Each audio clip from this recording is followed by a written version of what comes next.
الحمد لله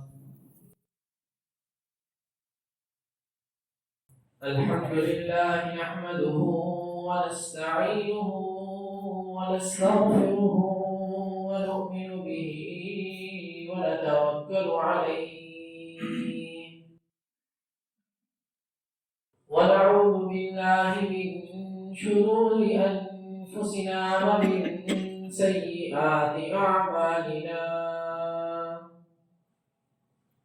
من يهده الله فلا مضل له ومن يضلله فلا هادي له ونشهد أن لا إله إلا الله وحده لا شريك له ونشهد أن سيدنا وسندنا ومولانا محمدا عبده ورسوله صلى الله تبارك وتعالى عليه وعلى آله وأصحابه وبارك وسلم تسليما كثيرا أما بعد فأعوذ بالله من الشيطان الرجيم بسم الله الرحمن الرحيم قد أفلح المؤمنون الذين هم في صلاتهم خاشعون والذين هم عن اللغو معرضون والذين هم للزكاة فاعلون والذين هم لفروجهم حافظون آمنت بالله صدق الله مولانا العظيم وبلغنا رسوله النبي الكريم ونحن على ذلك لمن الشاهدين والشاكرين والحمد لله رب العالمين. تمام تعریفیں رب کائنات کے لیے جس نے اس کا خانہ عالم کو وجود بخشا. درود و سلام جناب نبی کریم صلی اللہ علیہ وسلم پر جنہوں نے اس دنیا میں آ کر حق کا بول بالا کیا. سامعین محترم،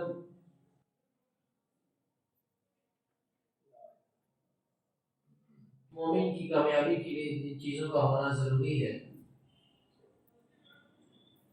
اس میں ایک تو نماز ہے. زندگی کے اندر نماز ہونی چاہیے اور اس میں ایک یہ بھی ہے کہ زکوٰۃ کی ادائیگی ہو بروقت ہو اور اسی کے اندر اس کے ذہن میں یہ بات بھی آتی ہے کہ اخلاق کی تربیت ہوئی بھی ہو، اچھے اخلاق ہوں انسان کے،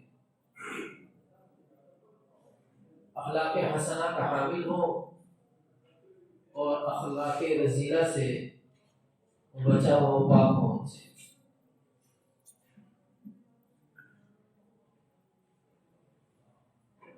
اچھے اخلاق کا اپنانا یہ بھی ضروری ہے اور برے اخلاق سے بچنا یہ بھی ضروری ہے. عموماً ہمارے ساتھ معاملہ یہ پیش آ جاتا ہے کہ اگر ہمارے اخلاق اچھے نہیں ہیں، ہمارا باطن صاف نہیں ہے، تو ہمیں اس بات کا احساس تک نہیں ہوتا کہ ہمارا باطن صاف نہیں ہے. تکبر اگر ہمارے اندر موجود ہے تو یہ ایسی بیماری ہے کہ جس کا احساس نہیں ہوتا. اور اگر ایک انسان تکبر کر بھی رہے تو وہ یہ نہیں کہے گا کہ میں تکبر کرتا ہوں. اگر اسے کہا جائے کہ آپ کے اندر تکبر کی بیماری ہے تو اسے اس بات کا احساس نہیں ہوگا کہ میرے اندر یہ بیماری ہے. وہ کہے گا نہیں میں تو تکبر نہیں کرتا. اسی طریقے سے باقی جتنی بیماریاں ہیں، حسد ہے، نفرت ہے اور خود کی بڑائی ہے، دوسروں کی حقارت ہے، خود پسندی ہے، یہ ساری جتنی بھی بیماری ہیں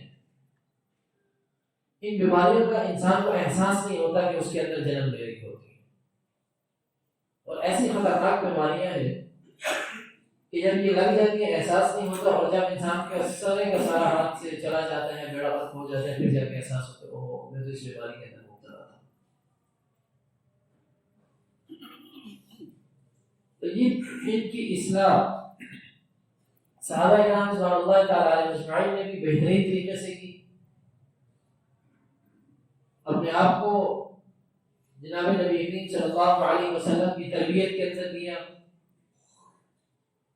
اور آپ علیہ الصلوۃ والسلام نے بہترین تربیت کی اور صحابہ کرام رضوان اللہ تعالی علیہ اجمعین کو ایک مثالی نمونہ بنا دیا۔ آج ہم فخر سے کہتے ہیں کہ یہ صحابہ ہیں اور فخر سے ان کے نام لیتے ہیں، مکمل قسم کے تربیت یافتہ لوگ تھے۔ آج انشاءاللہ اس حوالے سے تھوڑی سی گفتگو کر کے اس موضوع کو سمیٹیں گے، دو چار باتیں عرض کرنی ہیں۔ پہلی بات یہ ہے کہ ہمیں اس کا احساس نہیں ہوتا کہ یہ بیماری ہمارے اندر ہے۔ اب اس بیماری کو کون ڈھونڈے گا، کون کہے گا کہ فلاں بیماری ہمارے اندر موجود ہے؟ تو اس کے لیے ہمیں خود کسی کی تربیت کے اندر آنا ہوگا۔ جیسے صحابہ جناب نبی کریم صلی اللہ علیہ وسلم کی تربیت میں آئے، تو ہمیں بھی کسی کی تربیت میں آنا پڑے گا۔ تو یہ بات یاد رکھیں، دو چار چیزیں ہیں کہ ہم جس کی تربیت میں جا رہے ہیں وہ کیسا ہونا چاہیے۔ عموماً معاملہ یہ ہوتا ہے کہ ہم کہتے ہیں جی ہمیں ابھی تک کوئی ایسا بندہ ملا نہیں جس سے ہمارا دل مطمئن ہو جائے کہ ہم اس سے اپنی تربیت کرا لیں، ایسا بندہ نہیں ملا۔ وجہ یہ ہوتی ہے کہ ہم ایک بہت بڑا معیار اپنے سامنے رکھ کے چلتے ہیں۔ ہم دیکھیں ٹھیک ہے، بہت بڑے بڑے بزرگ گزرے ہیں، اسے انکار نہیں ہے، شیخ عبدالقادر جیلانی رحمۃ اللہ علیہ، جنید بغدادی اور اس طرح کے بڑے بڑے نام ہیں کہ لوگوں نے ان کو اپنے آپ کو کی تربیت کے اندر دیا اور کمال درجہ حاصل کیا۔ اب ہم کہتے ہیں ہمیں ایسا بننا ملتا کوئی نہیں۔ تو وہی معاملہ یہ ہے، کہا جیسا کہ جیسا روح ہوتی ہے ویسے رشتے ہوتے ہیں۔ تو اب جیسے ہم خود ہیں، ہمیں مربی بھی ایسا ہی ملے گا، تربیت کرنے والا بھی ایسا ہی ملے گا۔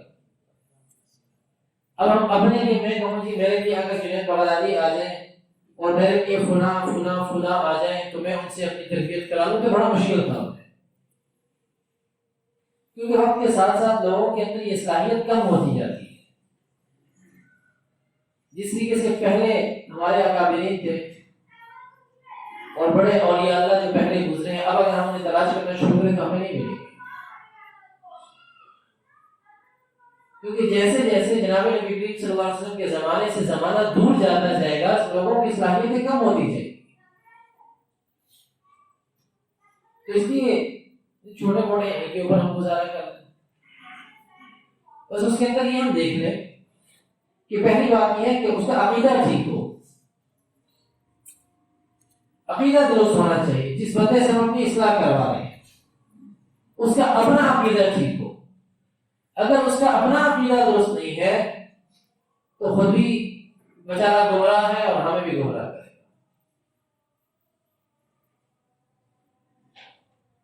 عقیدہ درست ہونا یہ بہت ضروری ہے کہ اس کی اس بات کے اوپر عقیدہ ہو کہ قل هو اللہ احد اللہ الصمد لم یلد ولم یولد ولم یکن له کفوا احد۔ مختصر خلاصہ اس کا اللہ ہی مالک ہے، اللہ ہی رازق ہے، اس پوری دنیا کا نظام چلانے والا صرف ایک اکیلا اللہ ہے، جو سب کچھ کرنے کی صلاحیت رکھتا ہے وہ صرف اکیلا اللہ ہے، جس کے حکم کے بغیر کچھ بھی نہیں ہو سکتا، ایک پتا نہیں ہل سکتا، وہ اللہ ہے۔ وہ جس کو چاہے عزت دے، وہ جس کو چاہے ذلیل کر دے، وہ عزت کے نقشوں میں ذلیل کر دے، وہ ذلت کے نقشوں میں عزت دے، اسی کے اختیار میں۔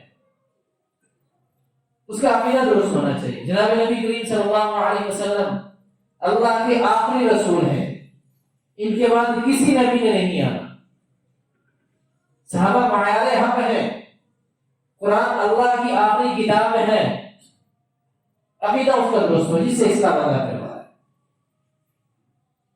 دوسری بات یہ ہے کہ جس سے انسان اپنی اصلاح کرا رہا ہے وہ متبع سنت ہو، آپ علیہ السلام کی جتنی سنتے ہیں ان کی اتباع کرنے والا ہو، ظاہری بولیاں بھی اس کا سنت کے مطابق ہو، اس کی خلوت، اس کی جلوت، اس کی تنہائی، اس کی اجتماعی زندگی، اس کی انفرادی زندگی، اس کے شادی بیاہ، اس سارے کے سارے سنت کے مطابق ہو۔ ایسا نہیں ہے کہ وہ جب ممبر پہ بیٹھے تو بہت بڑی بڑی باتیں کریں، لیکن جب اس کی انفرادی زندگی کو دیکھا جائے تو اس کے اندر کچھ بھی نہ ملے۔ اس کے باہر کی زندگی تو سنت کے مطابق ہو، پتہ چلے کہ بہت بڑے شیخ صاحب ہیں، لیکن گھر کے اندر کی زندگی اس کی وہ سنت کے مطابق نہیں ہے، تو ایسا بندہ نہیں ہونا چاہیے۔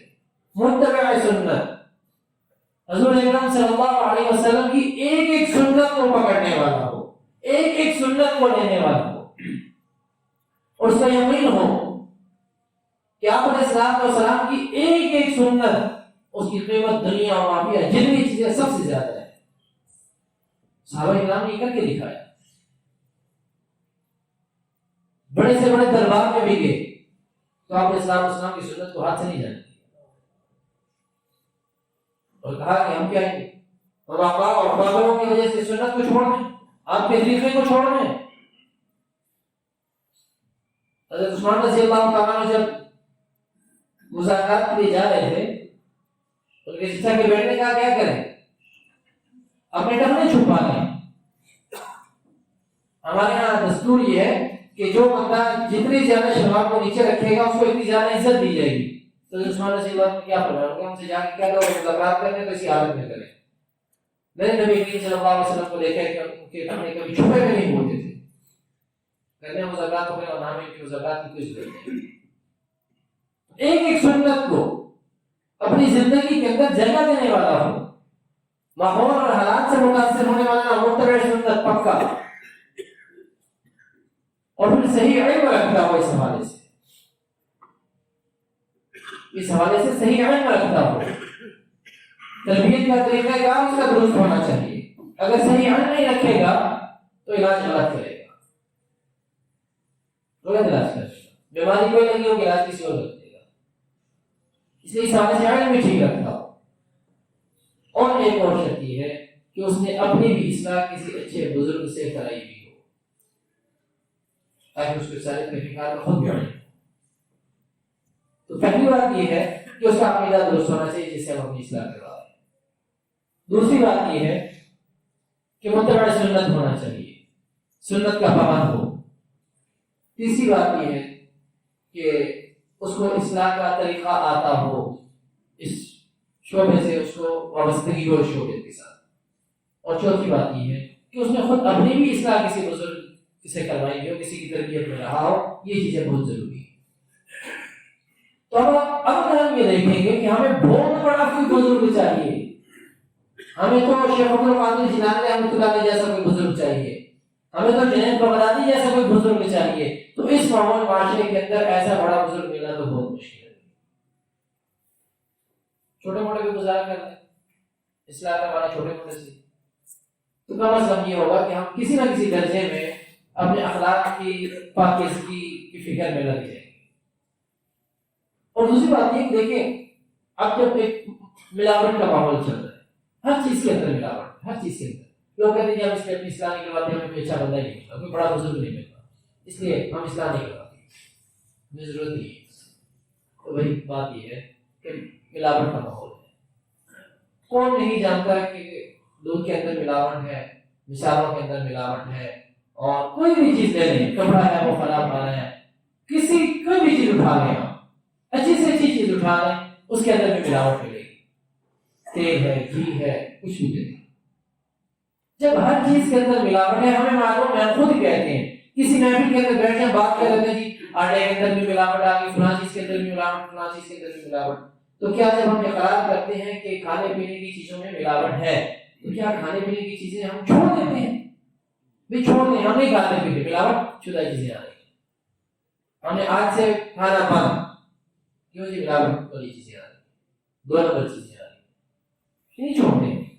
ہم کیا کرتے ہیں، ہماری بھی یہ کوشش ہوتی ہے کہ اچھی سے اچھی چیز جہاں سے ملے وہاں سے جا کے لے لیں، کوشش یہ ہوتی ہے کہ اچھی سے اچھی چیز جہاں سے ملے گی ہم وہاں جا کے لے لیں گے، ہمیں سفر کرنا پڑ جائے، ہمیں 2-4 پیسے زیادہ دینے پڑ جائے، ہم یہ کام کریں گے، لیکن اچھی اور خالص چیز لیں گے اور ڈھونڈیں گے اس جگہ کو کہاں سے ملے گی، کیونکہ اس کو ہم اپنی ضرورت سمجھ رہے ہیں، اس کے بغیر ہمیں معلوم ہے ہمارا گزارا نہیں ہے، ہماری زندگی نہیں گزر سکتی اس کے بغیر۔ تو اسی طریقے سے دین کے اندر بھی ملاوٹ ہے، جب ہر چیز کے اندر ملاوٹ ہے تو اس میں اور شروع سے چلی آ رہی ہے، یعنی کہ آج کے ماحول میں ہے، یہ شروع سے چلی آ رہی ہے۔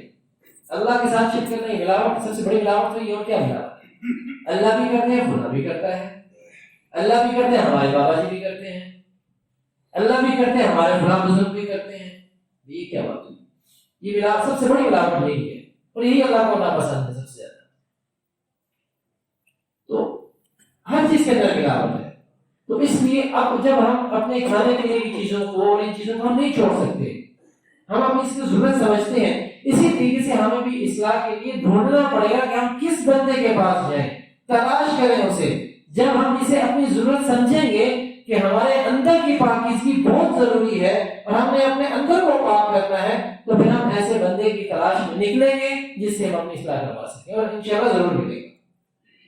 ایسا نہیں کہ ہم تلاش سے ہم ڈھونڈیں گے اور ڈھونڈنے سے بھی نہیں ملے گا، ایسا نہیں ہوگا۔ جیسے ہم ڈھونڈنے سے خالی چیز لے لیتے ہیں، تلاش کر لیتے ہیں، محنت کرتے ہیں، تو یہاں سے یہ بھی ملے گا، ضرور ملے گا۔ اور یہ کہنا ہے کہ اب تو دنیا اچھے لوگوں سے خالی ہو گئی ہے، یہ قرآن کی نفی ہے۔ یا ایھا الذین آمنوا اتقوا اللہ وکونوا مع الصادقین۔ حضرت مفتی شفیع صاحب رحمۃ اللہ علیہ فرمایا کرتے ہیں کہ قرآن کی جو آیت ہے یا ایھا الذین آمنوا اتقوا اللہ، اے ایمان والو اللہ سے ڈرتے رہو، وکونوا مع الصادقین، اور سچوں کے ساتھ ہو جاؤ، نیک لوگوں کے ساتھ ہو جاؤ، اچھے لوگوں کے ساتھ ہو جاؤ۔ اب یہ کہنا کہ نیک لوگ نہیں رہے، یہ اس قرآن کی آیت کی نفی ہے۔ کیوں نفی ہے؟ کہ اللہ نے کہا ایمان والو نیک لوگوں کے ساتھ ہو، اور یہ قرآن قیامت تک کے لیے ہے۔ جب قرآن قیامت تک کے لیے، اس کا مطلب ہے قیامت تک نیک لوگ رہیں گے۔ اگر یہاں یہ کہتے ہیں کہ نیک لوگ نہیں رہے تو پھر اس آیت کا کیا مطلب ہے؟ وکونوا مع الصادقین ہو نہیں سکتا، یہ حکم نہیں پورا ہوگا۔ پھر اگر اس حکم کو پورا ہونا ہے تو اس کا مطلب ہے کہ نیک لوگ اب بھی دنیا کے اندر موجود ہیں، صرف ہم نے تلاش کرنا ہے۔ تو اپنے اعمال کی اصلاح اچھے لوگوں کی صحبت سے بھی ہو سکتی ہے، ہم ان کی صحبت اختیار کریں۔